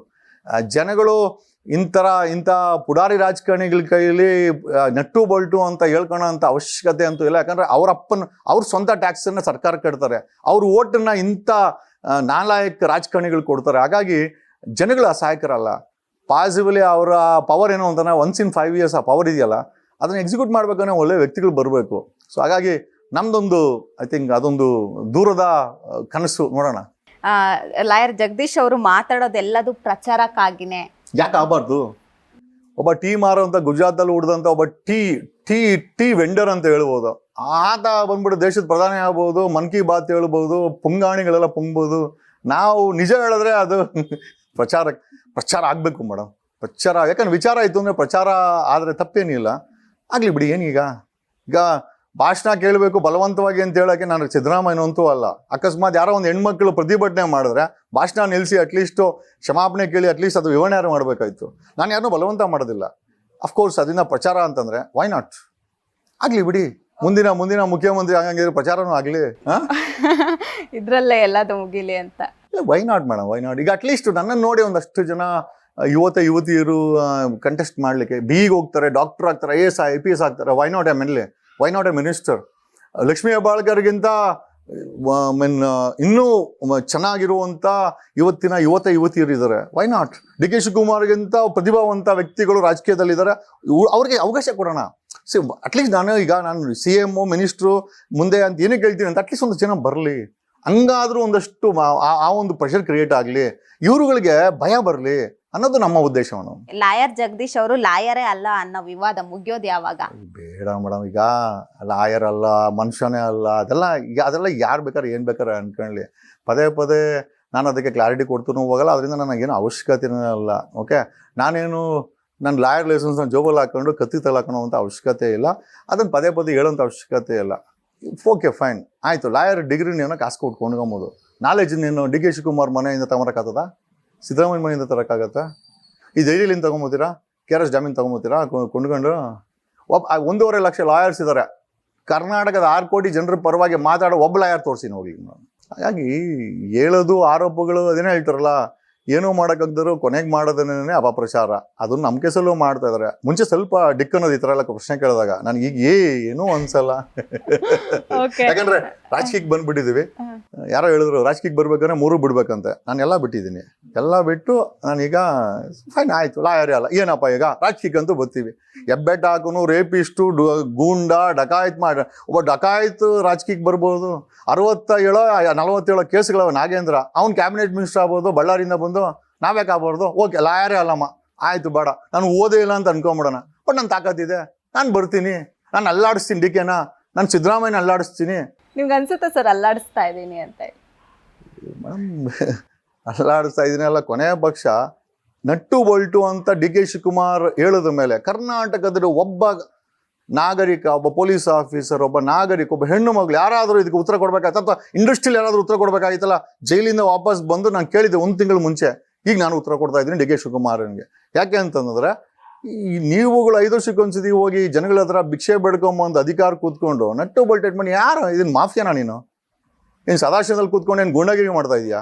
ಡೆಪ್ಯೂಟಿ CM ಆಗ್ಬಿಟ್ಟು ಏನು ಮಾಡ್ತಾ ಇದ್ದಾನೆ? ಅಟ್ಲೀಸ್ಟ್ ಇದು ಹಿಟ್ಟಾರೋ ಮಾಡಲಿ. ಹಿಟ್ ರನ್ ಅಂದ್ರಲ್ಲ, ನಾವು ಎಲ್ಲೂ ರನ್ಗಿನ್ನೇನಿಲ್ಲ, ಇಲ್ಲೇ ಇದೀವಿ 47 ವರ್ಷದಿಂದ. ಲಾಯರ್ ಆಗಿ ಜಗದೀಶ್ ಅವರು ಪೊಲಿಟಿಷಿಯನ್ಗೆ ಬರೋದ್ರಲ್ಲಿ ಎಲ್ಲೋ ಒಂದ್ ಕಡೆ ಎಡವುದ್ರ? ಯಾರು ಎಡವಿಲ್ಲ ಮೇಡಮ್, ಎಲ್ಲ ಕಲಿತೆ ಬರೋದಲ್ಲ ಮೇಡಮ್. ಈಗ ನಾವು ನೋಡಿ ಒಂದು ಸಣ್ಣ ಮಗು ಆಗ್ಬೇಕಾದ್ರೆ ದಿಕ್ಕನ್ನು ನಡ್ತಾ ಇರ್ತೀವಿ, ಆಮೇಲೆ 1-2 ಗಾಲ ನಡಿತೀವಿ, 4 ಗಾಲ ನಡಿತೀವಿ, ಆಮೇಲೆ ನಿಂತ್ಕೊಳ್ತೀವಿ, ಆಮೇಲೆ ನಡೆಯೋದು. Everything is learning. ನಮ್ಮಪ್ಪ ಯಾರು ಕುಮಾರಸ್ವಾಮಿ ಏನಲ್ಲ, ನಾನು ನಿಖಿಲು ಅಲ್ಲ. ನಮಗೆಲ್ಲ ಬ್ಯಾಕ್ಗ್ರೌಂಡ್ ಇದೆ ಅನ್ನೋಕ್ಕೆ. ಅಥವಾ ನಮ್ಮ ತಾತ ಏನು ದೇವೇಗೌಡರು ಅಲ್ಲ, ಅಥವಾ ನಮ್ಮಪ್ಪ ಬೊಮ್ಮಾಯಿನೂ ಅಲ್ಲ, ಕೊನೆ ಬಗ್ಗೆ ಸಿದ್ದರಾಮಯ್ಯನೂ ಅಲ್ಲ. ಸೊ ನಮಗೆ ವಿತೌಟ್ ಬ್ಯಾಕ್ಗ್ರೌಂಡ್ ಬರುವಂಥ ನಮ್ಮಂಥ ಸಾಮಾನ್ಯ ವ್ಯಕ್ತಿಗಳಿಗೆ ಎಡಬೋದು, ಬೀಳೋದು, ಅವಮಾನಿಸ್ಕೊಳ್ಳೋದು ಎಲ್ಲ ಸಹಜ. ಒಂದು ಸತಿ ಆ ಸಾಮ್ರಾಜ್ಯ ಕಟ್ಟಿದ ಮೇಲೆ ಯಾರ್ಯಾರು ನಮ್ಮನ್ನು ಉಗುಳಿದು ತೆಗೆದ್ರು ಅವ್ರು ಸಲಾಮ್ ಅಂತ ಗ್ಯಾರಂಟಿ ಹೊಡಿತಾರೆ. ಸ್ಥಳೀಯರನ್ನ ಎದುರು ಹಾಕೊಂಡಿದ್ದಕ್ಕೆ ಎಲ್ಲೋ ಬೆಲೆ ತೆರಬೇಕಾಯ್ತು ಅನ್ಸ್ತಾ? ಸ್ಥಳೀಯರಂತೂ ಅಲ್ಲೇ ಅಲ್ಲ ಮೇಡಮ್. ಇದು ಕೂಡ ತಪ್ಪು ಮಾಹಿತಿ ಮಾಧ್ಯಮಕ್ಕೆ ಜನರಿಗೆ. ಅದು ಯಾರು ಸ್ಥಳೀಯರು ಗಲಾಟೆ ಮಾಡಿದ್ರು ಯಾರು ಸ್ಥಳೀಯರಲ್ಲ. ಎಲ್ಲ ಪುಡಾರಿಗಳು, ಇಂಟಾಕ್ಸಿಕೇಟೆಡ್ ಡ್ರಗ್ ಅಡಿಕ್ಟ್ಸ್ಗಳು, ಬೇರೆ ಏರಿಯಾಗಳಿಂದ ಬಂದಿಂದಂಥವ್ರು. ಇಲ್ಲಿನ ಸ್ಥಳೀಯರು ಯಾರು ನಮ್ಮನ್ನು ವಿರೋಧ ಮಾಡಲ್ಲ. ಆಮೇಲೆ ಅವ್ರಿಗೆಲ್ಲ ನನಗೆ ಗೊತ್ತಿದೆ. ಓಕೆ, ಯಾರೋ ಪುಡಾರಿಗಳನ್ನು ಕರ್ಕೊಂಬಂದು ರೋಡನ್ನು ಬ್ಲಾಕ್ ಮಾಡಿ ಒಂದು ಪ್ರೈವೇಟ್ ಫಂಕ್ಷನಲ್ಲಿ ಅಣ್ಣಮ್ಮನ ಕುಣಿಸ್ಕೊಂಡು ಅಲ್ಲಿ ಶುದ್ಧವಾಗಿ ಮೈಲಿಗೆ ಮಾಡದೆ ಪೂಜೆ ಗೀಜೆ ಮಾಡಿಕೊಂಡು ಭಕ್ತಿಯಿಂದ ಮಾಡಬೇಕೇ ಹೊರತು ಗಣೇಶನ್ ಕುಣಿಸೋದು ಸಾಯಂಕಾಲ ಅಣ್ಣಮ್ಮನ ಡ್ಯಾನ್ಸ್ ಹಾಕೊಂಡು ಎಣ್ಣೆ ಹಾಕೋದು ಇದನ್ನ ಯಾವ ಭಕ್ತಿ ಅಂತ ಹೇಳ್ಬೇಕು? ಇಂಥ ಭಕ್ತಿಗಳನ್ನ ವಿರೋಧ ಮಾಡ್ತೀವಿ. ನಮ್ಮನೆಯಲ್ಲೂ ಪೂಜೆ ಮಾಡ್ತೀವಿ, ಆದರೆ ಎಣ್ಣೆ ಹೊಡ್ಕೊಂಡು ಸಿಗರೇಟ್ ಹೊಡ್ಕೊಂಡು ಗಾಂಜಾ ಹೊಡ್ಕೊಂಡು ಗ್ಯಾಂಗ್ಗಳನ್ನ ಕಟ್ಕೊಂಡು ಅಣ್ಣಮ್ಮನ ಕುಣಿಸಿದ ಮೇಲೆ ಭಕ್ತಿ ಇರಬೇಕೇ ಹೊರತು ಈ ರೀತಿ ಏನು ಹೊಡೆಯೋದು ಬಡಿಯೋದು ಗಲಾಟೆಗಳು ಅಂದರೆ ಐ ಡೋಂಟ್ ಥಿಂಕ್ ಸೊ. ಭಕ್ತಿಗೂ ಮತ್ತು ಗಲಾಟೆಗೂ ಸಂಬಂಧನೇ ಇಲ್ಲ. ಸೊ ಎಲ್ಲೋ ಒಂದು ಕಡೆ ಭಕ್ತಿ ಅನ್ನೋ ಕೊಡೆ ಕೆಳಗಡೆ ಇವರು ಬೆಳೆ ಬೇಯಿಸ್ಕೊಂಡಾಗ ಇದರ ಅಪಚಾರ ಮಾಡಿದ್ರೆ ಅದಕ್ಕೆ ನಾನಂತೂ ಏನೋ ಅದಕ್ಕೆ I don't think so. I should even explain all this, but still ಜನರಿಗೆ ಬೇಕಾಗಿದೆ ಮಾಧ್ಯಮದ ಮುಖಾಂತರ ಹೇಳ್ಬೇಕಾಗಿದೆ. ಹಾಗಾಗಿ ಭಕ್ತಿಯನ್ನು ಕೊಡೆ ಇಟ್ಕೊಂಡು ಕೆಳಗಡೆ ಗಲಾಟೆಗಳನ್ನ ಮಾಡಿದ್ರೆ ಖಂಡಿತವಾಗಿ ಗುಂಡು ಮೇಲೆ ಆರಿಸಿದ್ದೀವಿ ಈ ಸತಿ. ಓಕೆ, ಎಚ್ಚರವಾಗಿರ್ಬೇಕಷ್ಟೇ, ಇಷ್ಟೇ ಹೇಳಕ್ ಇಷ್ಟಪಡ್ತೀನಿ. ಲಾಯರ್ ಜಗದೀಶ್ ಅವರು ಜೈಲಿಂದ ಬಂದ್ಮೇಲೆ ಮೆತ್ತಗಾಗಿದ್ದಾರೆ, ಸಣ್ಣಗಾಗಿದ್ದಾರೆ. ಯಾಕೆ ಮೇಡಮ್, ಯಾರು ಮೆತ್ತಗೂ ಮಾಡೋಕ್ಕಾಗಲ್ಲ ಮೇಡಮ್, ಯಾರು ಹಾಟು ಮಾಡೋಕ್ಕಾಗಲ್ಲ, ಎರಡೂ ಮಾಡೋಕ್ಕಾಗಲ್ಲ. ನಾವೇ ಇದ್ದೀವಿ. ಓಕೆ, ಮೆತ್ತಿಗೆ ಅಂತ ಯಾರೋ ಅನ್ಕೊಂಡ್ರೆ ಅದು ಅವರ ಮನಸ್ಥಿತಿ ಮೇಡಮ್. ಡೆಫಿನೆಟ್ಲಿ 98 ದಿವಸ ಅಲ್ಲ, ಒಂದು 10 ದಿವಸ ಯಾರಾದರೂ ಜೈಲಲ್ಲಿದ್ದರೆ ಮೋಸ್ಟ್ಲಿ ಅವರು ಡಿಪ್ರೆಷನ್ಗೆ ಹೊಟ್ಟೋಗ್ತಾರೆ. ಪಾಸಿಬಲಿ ಅದು ಯಾವುದು ನಾವು ಮಾಡ್ಕೊಳಕ್ಕೆ ಹೋಗಿಲ್ಲ. ಕಾರಣ ಯಾಕೆ ಅಂತಂದರೆ ಎಸ್ ನಮ್ಮದೇ ಆದಂಥ, ಯಾಕಂದರೆ ನಮ್ಗೆ ಇದನ್ನೆಲ್ಲ ಫೇಸ್ ಮಾಡಬೇಕು ಅಂತ ಮಾನಸಿಕವಾಗಿ ರೆಡಿಯಾಗಿದ್ದೀವಿ. ಬಟ್ ಎಂಥವರೇ ಆಗಿರಲಿ 98 ದಿವಸ ಫ್ಯಾಮಿಲಿಯಿಂದ ದೂರ ಇದ್ದು ರೆಗ್ಯುಲರ್ ಲೈಫನ್ನು ಮಿಸ್ ಮಾಡಿಕೊಂಡಾಗ ಡೆಫಿನೆಟ್ಲಿ ಸ್ವಲ್ಪ ಕುಂದೋದಂತೂ ಗ್ಯಾರಂಟಿ. ನಾನು ಮನುಷ್ಯ, ಅದು ಆಗಿರ್ಬೋದೇನೋ, ಹೇಳಲಿಕ್ಕಾಗಲ್ಲ. ಬಟ್ ಯಾವುದೇ ಕಾಂಪ್ರಮೈಸ್ ಅಂತೂ ಇಲ್ಲ. Okay, I lost my weight also, around 10 kgs weight loss ಆಯಿತು. ಇಟ್ಸ್ ಓಕೆ, ನೋ ಪ್ರಾಬ್ಲಮ್, ಅದಂತಲ್ಲ. ಬಟ್ ಇಷ್ಟೆಲ್ಲ ಆದರೂ ಕೂಡ ನನ್ನ ಸ್ಟ್ಯಾಂಡರ್ಡ್ ಅಂತ ನಾನು ಅದು ಬಿಟ್ಕೊಡಲ್ಲ. ನೀವು ಕರೆದ್ರಿ ಸರ್ ಏನೋ ಹೇಳಬೇಕು ಅಂತ ಮುಖ ಕೊಡ್ದಂಗೆ ಹೇಳ್ತಾ ಇದ್ದೀನಿ, ಈ ತಗೊಂಡು ಹಾಕ್ಕೊಡ್ರಿ, ಅದಕ್ಕೆ ಉತ್ತರ ನಿಮಗೆ ಗೊತ್ತಾಗ್ತದೆ.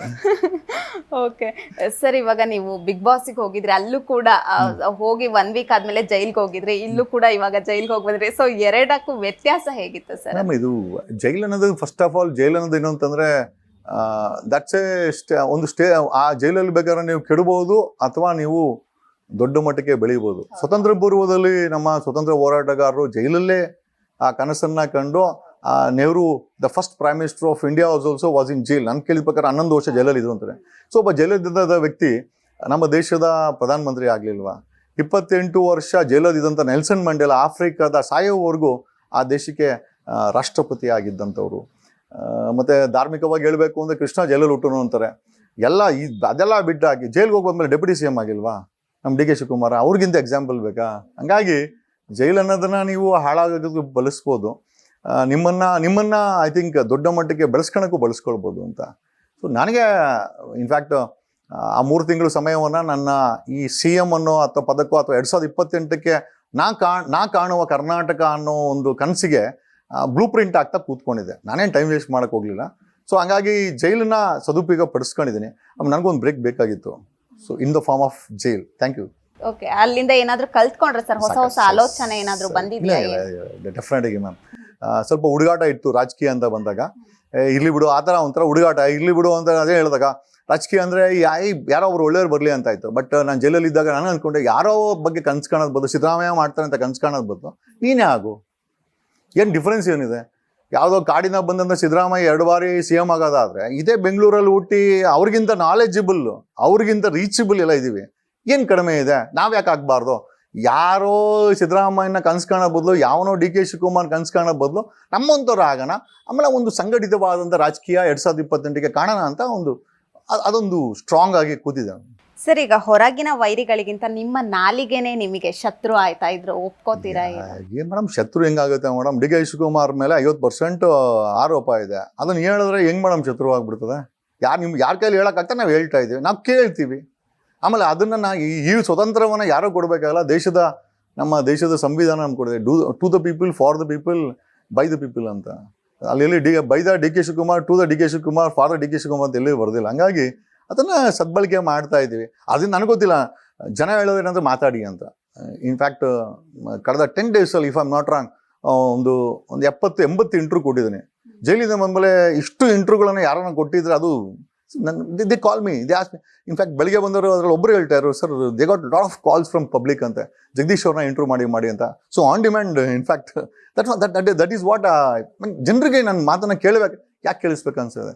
ಇರ್ಬೋದು ನನಗೆ ತೊಂದರೆನೇ ಆಗಿರ್ಬೋದು, ಜೈಲೇ ಆಗಿರ್ಬೋದು, ನನ್ನ ಫ್ಯಾಮಿಲಿಗೆ ಇದರಿಂದ ನೋವೇ ಆಗಿರ್ಬೋದು. ಬಟ್ ಜನಗಳಿಗೆ ನನ್ನ ಮಾತಿಂದ ಒಂದು ಸ್ಪಷ್ಟತೆ ಅಂತೂ ಇದೆ. And my voice is in demand. So Mann Ki Baat ಅಂತ ಹೇಳಕ್ ಹೋಗಲ್ಲ, ಜಗದೀಶನ ಮಾತು ಅಂತ ಹೇಳ್ಕೊಬೇಕಷ್ಟೇ. ಸೊ ಜನ ಕೇಳ್ತಾರೆ, ಹಂಗಾಗಿ ಮಾತಾಡ್ತೀನಿ. ಜನ ಯಾವತ್ತು ಬೇಡ ಅಂತಂದ್ರೆ ಅವತ್ತು ನಿಲ್ಸ್ಕೊಡ್ತೀವಿ. ಸರ್, ಈಗ ಜಗದೀಶ್ ಅವರ ಮುಂದಿನ ನಡೆ ಏನು, ಏನಾದರೂ ಸರ್ಪ್ರೈಸ್ ಕೊಡಬೇಕು ಅಂತ ಪ್ಲಾನ್ ಇದೆಯಾ? ನೀವು ಸರ್ಪ್ರೈಸ್ ಕೊಡ್ಬೇಕಂದ್ರೆ there are lot of surprises madam.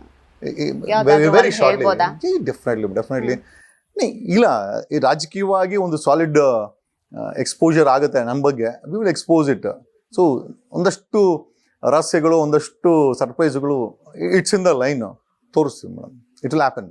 ಈಗಲೂ ಕೂಡ ತೋಳ್ನಲ್ಲಿ ತಾಕತ್ ಇದೆಯಾ ಮೇಡಮ್? ತೋಳಲ್ಲೂ ತಾಕತ್ತಿದೆ, ಮನ್ಸಲ್ಲೂ ಇನ್ನೂ ಗಟ್ಟಿಯಾಗಿದೆ. ಓಕೆ, ಯಾವುದು ಕಡಿಮೆ ಆಗಿ ಸಾಧ್ಯ ಇಲ್ಲ. ಯಾಕಂದ್ರೆ ಇದು ಯಾವುದು ಯಾರೋ ನಮ್ಮಪ್ಪ ಕುಮಾರಸ್ವಾಮಿ ಅಂತ ಬ್ಯಾಕ್ಗ್ರೌಂಡಲ್ಲಿ ಕೂತ್ಕೊಂಡು ಮಾಡೋದಂಥ ಹೋರಾಟ ಅಲ್ಲ. ನನ್ನ ಮೇಲೆ ನಾನೇ ನಂಬಿಕೆ ಇಟ್ಕೊಂಡು, ಆಮೇಲೆ ಏನಾದರೂ ತೊಂದರೆ ಬಂದಾಗ ಆ ತೊಂದರೆ ನಾನೇ ಅನುಭವಿಸಿ ಅದನ್ನು ಗೆದ್ದು ಹೊರಗಡೆ ಬಂದು ಮತ್ತೆ ನಿಲ್ಲೋದಿದೆಯಲ್ಲ, it's not a easy job. So ಭಗವಂತ ಮೇಲೆ ಇರೋ ಯಾವುದೋ ಒಂದು ಶಕ್ತಿ ನನಗೆ it protecting me in all terms. So ಹಂಗಾಗಿ ಅಷ್ಟು ಈಸಿಯಾಗಿ ಜಗ್ಗೋದು, ಬಗ್ಗೋದು, ತಗ್ಗೋದು ನಮ್ಮ ಜಾಯಮಾನಕ್ಕೆ ಬಂದಿಲ್ಲ. ಈಸಿಯಾಗಿ ಸಿಕ್ಕರು ಕೂಡ ನಾನು ಬಗ್ಗಲ್ಲ ಅಂತ ವ್ಯಕ್ತಿ. ಟ್ರೈ ಮಾಡಿದ್ರು, ಅವ್ರಿಗೆ ಗೊತ್ತಾಗಿತ್ತು. ಓಕೆ ಸರ್, ನೀವು ಒಬ್ರು ಲಾಯರ್ ಆಗಿ ಸರ್ ಲಾಯರ್ನ ಹೆಂಗ್ ಸರ್ ಒಳಗೆ ಹಾಕಿದ್ರು ಅನ್ನೋಂಥ ಕ್ವಶನ್ ಸರ್. ಯಾಕೆ ಮೇಡಮ್, ಇದೇ ಗಾಂಧಿನ ಸ್ವತಂತ್ರ ಪೂರ್ವದಲ್ಲಿ ಅವರು ಲಾಯರ್, ಬ್ಯಾರಿಸ್ಟರ್ ಆಗಿದ್ದವರು, ಒಳಗಡೆ ಹಾಕ್ಲಿಲ್ವಾ? ಇವತ್ತು ಮೊನ್ನೆ ಲಾಯರ್ ಬಿಟ್ಟಾಗಿ ಜಡ್ಜ್ ಮೊನ್ನೆ 15 ಕೋಟಿ ರೂಪಾಯಿ, 15-20 ಕೋಟಿ ರೂಪಾಯಿ ಸಿಕ್ಕಾಕಂತು, 6 ಮೂಟೆ ದುಡ್ಡು. ಲಾಯರ್ ಆದ್ಮೇಲೆ ಜಡ್ಜ್ ಹಾಕಾಗೋದು ಡೆಲ್ಲಿ ಹೈಕೋರ್ಟ್ ಯಶವಂತ್ ವರ್ಮಾ. ಬಟ್ ನೀವೀಗೇನು ತಪ್ಪು ಮಾಡಿರ್ಲಿಲ್ವಲ್ಲ ಸರ್? ಅವ್ರು ತಪ್ಪು ಮಾಡಿದ್ರು. ರಾಜಕೀಯ ಷಡ್ಯಂತ್ರದಲ್ಲಿ ಏನು ಎಕ್ಸ್ಪೆಕ್ಟ್ ಮಾಡೋಕ್ಕಾಗತ್ತೆ ಮೇಡಮ್? ಡಿ.ಕೆ. ಶಿವಕುಮಾರನ್ ಕೇಳ್ಬೇಕಾದ್ರೆ ಯಾಕಪ್ಪ ತಿಹಾರ್ ಜೈಲ್ಗೆ ಹಾಕೋಣ, ನೀನು ತಪ್ಪು ಮಾಡಿಲ್ಲ ಅಂತ ಹೇಳ್ತಾನೆ. ನಾನು ಆ ಥರ ಹೇಳೋಕೆ ಹೋಗಲ್ಲ. But the think I am A biggest threat, political threat ನಾನು ಅವ್ರಿಗೆಲ್ಲ. ಯಾಕಂದ್ರೆ ನಾನು ಯಾರನ್ನೂ ಬಿಡಲ್ಲ, BJP ಅವ್ರನ್ನ ಬಿಡಲ್ಲ, ಕಾಂಗ್ರೆಸ್ ಅವ್ರನ್ನ ಬಿಡಲ್ಲ, ಕಣ್ಣೀರಿನ ಕುಮಾರಸ್ವಾಮಿ ಬಿಡಲ್ಲ, ಒಂದಷ್ಟು ಭ್ರಷ್ಟ ಪೊಲೀಸರನ್ನ ಬಿಡಲ್ಲ, ಅವ್ರನ್ನ ಹಾಕಿ ಅರ್ದು ಎಲ್ಲಿವರೆಗೂ ಬಿಡಲ್ಲ. ಸೊ ಪಾಸಿಬಲ್ ಅದೊಂದು ಕೋಪ ಇರ್ತದಲ್ವಾ, ನಮ್ಗೆ ಚಾನ್ಸ್ ಸಿಕ್ಕಿದಾಗ ಅರಿಬೇಕು ಅಂತ ಅರಿದ್ಮೇಲೆ ಅವರೇ ಪಟ್ಟಾಕಿದೀವಿ ನಾವು ಅದನ್ನ. ಓಕೆ ಸರ್, ಈಗ ನೀವು ಕೂಡ ಲಾಯರ್ ಅಂದ್ರೆ, ನಿಮ್ಮ ವೈಫ್ ಕೂಡ ಲಾಯರ್ ಅಂದ್ರೆ, ಬಟ್ ಆದ್ರೂ ಯಾಕೆ ಸರ್ ಬೇಗ ಕೇಸ್ನ ಗೆಲ್ಲಕ್ ಆಗ್ಲಿಲ್ಲ? ಗೆಲ್ಲ ಅಂತ bail matters there is lot of pressure madam. ಒಂದಷ್ಟು ಪ್ರೆಷರ್ಗಳನ್ನ ಕ್ರಿಯೇಟ್ ಮಾಡಿದ್ರು. ಇಲ್ಲಿ ನಾನು ಓಪನ್ ಆಗಿ ಒಂದಷ್ಟು ವಿಚಾರಗಳನ್ನ ಹೇಳೋಕ್ಕೂ ಆಗಲ್ಲ. It's lot of things which I cannot openly speak. So ಹಂಗಾಗಿ ಡಿಲೇ ಆಯಿತು. ಒಂದು 10 ದಿವಸದಲ್ಲಿ ಬೇಲ್ ಆಗೋವಂಥದ್ದು 93-95 ಡೇಸ್ ಆಯಿತು. ಈಗ ಅಷ್ಟೆಲ್ಲ ಆದ್ಮೇಲೂ ಕೂಡ ಕಾಂಪ್ರಮೈಸ್ ಆಗದೆ. ಈಗ ಕಾಂಪ್ರಮೈಸ್ ಆಗಿದ್ದಿದ್ರೆ ಬಂದು ನಿಮ್ಮ ಹತ್ರ ಮಾತಾಡೋಕ್ಕಾಗ್ತಾ ಇರಲಿಲ್ಲ. That is what the offer. ನನಗೆ ಕೊಟ್ಟಿದ್ದ ಆಫರ್ ಏನು ಅಂತ, ಜಗದೀಶ್ ತೆಪ್ಪಗಿದ್ರೆ ನಿಮ್ಮನ್ನು ಬಿಡಿಸ್ತೀರಿ ಅಂತ, ನೀವು ಬಿಡೋದು ಬೇಡ, ನಾವು ಇಲ್ಲೇ ನಾವು ಫೈಟ್ ಮಾಡ್ಕೊಂಡು ಬರ್ತೀವಿ ಅಂತ. ಸೊ ಪಾಸಿಬಲಿ ಅವರು ಟ್ರೈ ಮಾಡಿದ್ರು, ನಾವು ನಮ್ಮ ದಾರಿನ ಹೊರಗಡೆ ಬಂದ್ವಿ. ಓಕೆ ಸರ್, ಈಗ ನೀವು ಜೈಲಲ್ಲಿ ಇರ್ಬೇಕಾದ್ರೇನೆ ಸಾರ್ವಜನಿಕವಾಗಿ ಲಾಂಗ್ ಹಿಡ್ಕೊಂಡು ರಜತ್ ಮತ್ತೆ ವಿನಯ್ ಅವರು ಕೂಡ ಜೈಲಿಗೆ ಬಂದಿದ್ರು. ಏನಾದ್ರು ಸಿಕ್ಕಿದ್ರಾ? ಇಬ್ರು ಸಿಕ್ಕಿದ್ರು. ಜೈಲಲ್ಲಿ ಸಿಕ್ಕಿದ್ರ? ಜೈಲ್ ಮೀಟಿಂಗ್ ಅದು. ಮಾತುಕತೆ ಏನಾದ್ರು ನಡೆದಿತ್ತಾ? ಏನ್ ಕತೆ? ಮಾತು ಪಾಪ Vinay was feeling very sorry for it. ನಾನು ವಿನಯ್ ಕೇಳಿದೆ, ಯಾಕೆ ವಿನಯ್ ಹಿಂಗೆ ಮಾಡಿದೆ ಅಂತಂದ್ರೆ, ಇಲ್ಲ ರಜತ್ ಹೇಳ್ಕೊಟ್ಟಿದ್ದು, ಇವ್ನ ಮಾತು ಕೇಳಿ ನಾನು ಜೈಲಿಗೆ ಬಂದ್ಬಿಟ್ಟೆ ಅಂತ ಅಂದ. ನಾವು ರಜತ್ ಕೇಳಿದ್ರೆ, ರಜತ್ ಅದೇ ಗೊತ್ತಲ್ವಾ ರಜತ್, ಬಿಡಿ ಸರ್ ಏನೋ ಆಗ್ಬಿಡ್ತು ಅಂತ ಅಂದ. ಅದೇ ನಾನು ನಾಳೆ ಹೋಗ್ಲಿ ಸೆಕೆಂಡ್ ಟೈಮು ಬಂದಿದ್ದ ಅವನು. ರಜತ್ ಸೆಕೆಂಡ್ ಟೈಮು ಬಂದಿದ್ದ. ಮೋಸ್ಟ್ಲಿ ಅವಶ್ಯಕತೆ ಇರಲಿಲ್ಲ ಅನ್ಸುತ್ತೆ ಅದು. ಇನ್ಫ್ಯಾಕ್ಟ್ ಅದು ಮಾಡೋಂಥ ಅವಶ್ಯಕತೆ, ಅದಕ್ಕೆ ಹೇಳೋದು ಕಾನೂನನ್ನು ನಾವು ಬಳಸಬೇಕಾದ್ರೆ, ಅಥವಾ ಕಾನೂನು when we are doing some action ಏನೋ ಡೆಫಿನೆಟ್ಲಿ ನಾವು ಅದ್ರ ಬಗ್ಗೆ ಎಚ್ಚರಿಕೆಯಿಂದ ಇರಬೇಕು. ಏನೂ ಮಾಡಲಿಲ್ಲ, ಏನೂ ಮಾಡಿದ್ರೆ ಜೈಲಿಗೆ ಬಂದ್ರು. ಅಟ್ಲೀಸ್ಟ್ ನಮ್ಮಂಗೆ ಏನಾದ್ರು ಒಂದು ಮಾಡಾದ್ರು ಬಂದು ಚೆನ್ನಾಗಿರ್ತಾ ಇತ್ತು. ಏನೂ ಮಾಡಲಿಲ್ಲ, ಆದರೂ ಜೈಲಿಗೆ ಬಂದಿದ್ರು. ಅದು ಹಾಗಾಗಿ ಭೇಟಿ ಮಾಡಿದ್ವಿ. ಒಂಥರ ಬಿಗ್ ಬಾಸ್ಗೂ ಮತ್ತೆ ಜೈಲ್ಗೆ ಏನೋ ಒಂದು ನಂಟಿದ್ದಂಗಿದೆ ಅನ್ಸುತ್ತೆ. ಸರ್, ಇವಾಗ ಇದು ಏನು ದರ್ಶನ್ ಅವ್ರು ಹೋದಾಗೆಲ್ಲ ಸ್ವಲ್ಪ ಇದಾಗಿತ್ತು, ವೈರಲ್ ಆಗಿತ್ತು ಕಂಟೆಂಟ್. ಬಿಗ್ ಬಾಸ್ ಅಲ್ಲಿ ಇದು ಜೈಲಲ್ಲಿ ಸಿಗರೇಟ್ ಕೊಡ್ತಾರೆ, ಚಿಕನ್ ಕೊಡ್ತಾರೆ. ಸೊ ನಿಮ್ಗೆ ಆ ತರ ಎಕ್ಸ್ಪೀರಿಯನ್ಸ್ ಏನಾದ್ರು ಆಗಿತ್ತಾ? ಹೇಗಿತ್ತು ಮೇಡಮ್? ನನಗೆ ಜೈಲ್ ಫುಡ್ ಬಿಟ್ರೆ ಬೇರೆ ಏನು ಕೊಡ್ಲಿಲ್ಲ. ಏನೇನಿತ್ತು ಸರ್ ಫುಡ್? ಅಡ್ಜಸ್ಟ್ ಮಾಮೂಲಿ ಅನ್ನ ಸಾಂಬಾರು ಕೊಡ್ತಿದ್ರು. ಬೆಳಿಗ್ಗೆ ಡಿಫ್ರೆಂಟ್ ಟೈಪ್ ಆಫ್ ನಾಷ್ಟಾ ಬರ್ತಾ ಇತ್ತು. ಅರೌಂಡ್ 7:30ಗೆ ನಿಮಗೆ ಬ್ರೇಕ್ಫಾಸ್ಟ್ ಸಿಗುತ್ತೆ, ಕಾಫೀಸ್ ಕೊಡ್ತಾ ಇದ್ರು. ಮಧ್ಯಾಹ್ನ 11:00ವರೆಗೆ ಊಟ, ಮತ್ತೆ ಸಂಜೆ 4:30-5 ಗಂಟೆಗೆ ಊಟ. ಅಲ್ಲೂ ಕೂಡ ನಿಮ್ಮ ಅಭಿಮಾನಿಗಳು ಯಾರು ಇದ್ರೆ ಸರ್?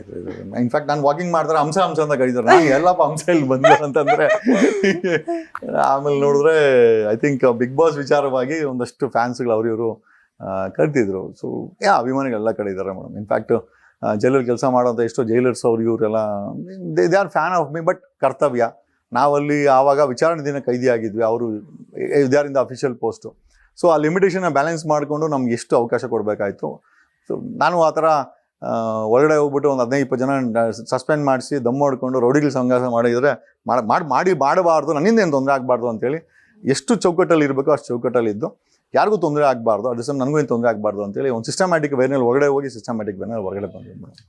Okay sir. ಅದೇ ಜಗದೀಶ್ ಅವರು ಬಿಗ್ ಬಾಸ್ ಹೋಗ್ಬೇಕಾದ್ರೆ ಹೇಳ್ತಿದ್ರು ನಾನು ಮುಖ್ಯಮಂತ್ರಿ ಆಗ್ತೀನಿ ಅಂತ. ಬಟ್ ಈಗ ಈ ಹೋರಾಟ, ವನವಾಸ, ಈ ಜೈಲು ಎಲ್ಲ ನೋಡಿದ್ಮೇಲೆ ಮತ್ತೆ ಆ ಇಂಟ್ರೆಸ್ಟ್ ಇದೆಯಾ ಸರ್ ಮುಖ್ಯಮಂತ್ರಿ? ಡೆಫಿನೆಟ್ಲಿ ಇನ್ನ ಗಟ್ಟಿ ಆಗಿದೆ. ಯಾಕೆ ಯಾರು ಅಪ್ಪ ಮಾಡಿದ್ವು ನಾವು? ಏನು ಡಿ ಕೆ ಶಿವಕುಮಾರ್ ಆಗ್ಬೇಕು ಅಂತ ಏನಾದ್ರು ಏನೋ ಈಸ್ ರಿಟರ್ನ್ ಲಾ? ಈ ಸಿದ್ದರಾಮಯ್ಯ ಏನೋ ವೀಲ್ ಚೇರಲ್ಲಿ ಏನೋ ಆಡಳಿತ ಮಾಡೋದು ನಾವು ನಮ್ಮ ಮನೆಯವರ ಅದು? ಒಬ್ಬ ಎದ್ದು ಓಡಾಕಾಗ್ದಿರೋಂಥ ವ್ಯಕ್ತಿ ನಮ್ಮ ಮುಖ್ಯಮಂತ್ರಿ ಆಗಿದ್ರೆ ನಿಜವಾಗ್ಲೂ ಅಂಥವರೆಲ್ಲ ರಾಜೀನಾಮೆ ಕೊಟ್ಟು ಮನೆಗೆ ತೊಲಗಬೇಕು. ಯಾಕಂದರೆ ಇವತ್ತು ಹೇಳ್ದ ಇವನು ಹೇಳು ಪ್ರಕಾಶ್ ಹೇಳ್ತಾ ಇದ್ದ, ಬೇರೆ ದೇಶದಲ್ಲಿ ಯುವಕರು ಆಡಳಿತ ಮಾಡಿದ್ರೆ ವಯಸ್ಸಾಗಿರೋರು ಏನೋ ಪೆನ್ಷನ್ ತಗೊಂಡು ಜೀವನ ಮಾಡ್ತಾರೆ. ನಮ್ಮ ದೇಶದಲ್ಲಿ ಈ ವಯಸ್ಸಾದರೂ ಮುಂಡೆವು ಅಧಿಕಾರ ಬಿಡಲ್ಲ. ಅದೊಂದು ತಲೆನೋವಾಗ್ಬಿಟ್ಟಿದೆ. ಹೆಚ್ಚಿನ ಯುವಕರು ಇದಕ್ಕೆ ಬೇಕಾಗಿದೆ, ಏನೋ ರಾಜಕೀಯಕ್ಕೆ ಬೇಕಾಗಿದೆ. ಆಮೇಲೆ ನಾನು CM ಆಗ್ತೀನಿ ಅನ್ನೋದ್ರಲ್ಲಿ ಯಾವುದೇ ಬದಲಾವಣೆ ಇಲ್ಲ. ಆಮೇಲೆ 2028ಕ್ಕೆ ಒಂದು ದೊಡ್ಡ ಕ್ರಾಂತಿ ಬದಲಾವಣೆ ಆಗುತ್ತೆ. ಅದರಲ್ಲೂ ದಟ್ಸ್ ಕಟ್ಟಿಟ್ಟೋಗುತ್ತೆ. ಯಾರೋ ಕೇಳ್ತಾ ಇದ್ರು 2028ಕ್ಕೂ ಏನೋ ಕಾಂಗ್ರೆಸ್ ಅಧಿಕಾರಕ್ಕೆ ಬರುತ್ತೆ. ಕಾಂಗ್ರೆಸ್ ಅಧಿಕಾರಕ್ಕಂತೂ ಬರಲ್ಲ. ಇದನ್ನ ಹೇಳಿದವ್ರು ಮೋಸ್ಟ್ಲಿ ಏನೋ ಡಿ ಕೆ ಶಿವಕುಮಾರ್ ಅನ್ಸುತ್ತೆ. D K Shivakumar next time ಗೆಲ್ತಾನೋ ಇಲ್ಲೋ ಆ ಒಂದು ಚಿಹ್ನೆನ ನಾನೇ ಹೇಳ್ತೀನಿ. 100% ಡಿ ಕೆ ಶಿವಕುಮಾರ್ ನೆಕ್ಸ್ಟ್ ಚುನಾವಣೆಯಲ್ಲಿ ಗೆಲ್ಲಲ್ಲ. ಸರ್ಕಾರ ಮಾಡೋ ದೂರದ ಮಾತು. ಸಿದ್ದರಾಮಯ್ಯ ಅವ್ರನ್ನ ಇಳಿಸಿ ನೀವು ಕೂರ್ಬೇಕು ಅಂತ ಇದ್ದೀರಾ ಮೇಡಮ್? ಆ ಥರ ನನಗೆ ಯಾರೋ ಪಕ್ಷ ಯಾರೋ ಚುನಾವಣೆಯಲ್ಲಿ ಗೆದ್ದು ಬಂದು ಯಾರ್ದೋ ಇದಕ್ಕೆ ನಾನು ಕೂತ್ಕೊಂಡಲ್ಲ. 2028ಕ್ಕೆ ನಮ್ಮದೇ ಆದಂಥ ಒಂದು ಹೋರಾಟ ಇದೆ, ಸಂಘಟನೆ ಇದೆ. ಅಷ್ಟೊಂದು ಆ ಮಟ್ಟದಲ್ಲಿ ಕರ್ನಾಟಕದ ಸಂಘಟನೆ ಮಾಡಿ ನಮ್ಮದೇ ಆದಂಥ ಒಂದು ಪವರನ್ನು ತಗೊಂಬರ್ತೀವಿ. ನಾವು ನಮ್ಮ ಪವರ್ನ ಕ್ಲೇಮ್ ಮಾಡ್ತೀವಿ. ಅದು ಸಿದ್ದರಾಮಯ್ಯನೂ ಕಾಂಗ್ರೆಸ್ ಅವಶ್ಯಕತೆ ನಮ್ಗಂದಿಲ್ಲ ಮೇಡಮ್.